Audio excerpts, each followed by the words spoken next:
Hello, I'm Shaun Richards of Not a Yes Man's Economics, and let me welcome you to the day whereby we're going to see a turn in the interest rate cycle. Later on today, or if you won't see this later on, you will have already discovered that the US Federal Reserve probably has cut interest rates by 0.25%. This marks a bit of a change, and what I'd like to look at is something that's a feature of that sort of world, that we're moving into an interest rate cutting cycle again, even in the United States, that gets some publicity in the financial press, but I'm not sure how it gets to a wider audience. What I mean by that is how negative interest rates and bond yields are in Germany. If you're not aware of this particular situation, even the benchmark 10-year yield in Germany is minus 0.4%. Yes, I do mean that they're paid to borrow. If you take that in simple terms, if they issued a bond today, then over the 10 years, you'd expect to lose 4%, a bit more than that if you compound it up. This provides a bit of a difficulty because bond markets are supposed to provide a return. In times like this, why do they rally? Well, they provide the security of the coupon. You know you're going to get it compared to prospects elsewhere which are weaker. So what's happened here? There are a combination of factors that have been at play.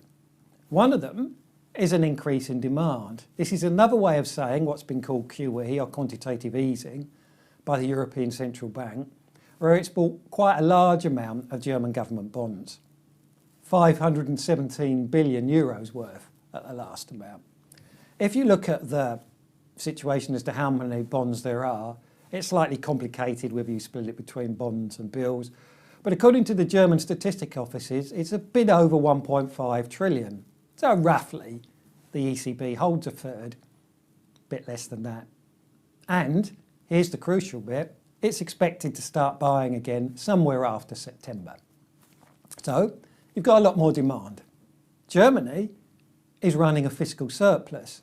Its national debt is actually falling. It's quite unusual in these times, but that is the policy. Somewhere else that's doing that, for example, Sweden, but they're not that many. Last year, around about 58 billion was chopped off the total. So as you can see, there's one thing for a much higher price or lower yields, which is the situation whereby you've got an enormous buyer, European Central Bank. Supply's declined, in some cases has gone negative. So that's put quite a squeeze on. Now, icing on the cake, so to speak, that we've seen in recent times is a weakening of the German economy. That first popped up last year when we had a phase where the economy actually shrank for a bit, which is very un-Germanic in stereotypical terms. Then it didn't grow at all in the last quarter of the year. Bounced back a little bit, 0.4% growth in the first quarter of this year. But as you can see, as a package for 3/4 of the year, that was not a lot. It's probably not been a lot in the last quarter, because if you roughly do the maths for the euro area numbers we've had this morning, quite a bit of the remainder we don't know is Germany, and that doesn't look particularly positive. So we've had that phase, economies turned down. Another kind of signal of that sort of thing we saw this morning was from the employment numbers. Employment growth slowed quite a bit. In rough terms, if we look at June, the seasonally adjusted employment growth numbers are about 7,000, whereas over the last 5 years, the normal number, the average, has been 44,000.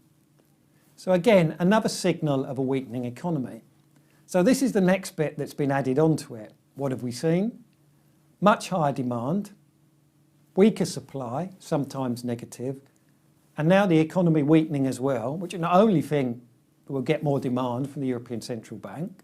But of course, people then tend to naturally gravitate to bond markets at times like that. And there, if you take all that mixture together, you have a perfect storm. German 2-year yields, 5-year yields, negative, somewhere around minus 0.7%, 10-year, minus 0.4%. Could we see the whole curve go negative? It could be. Thank you.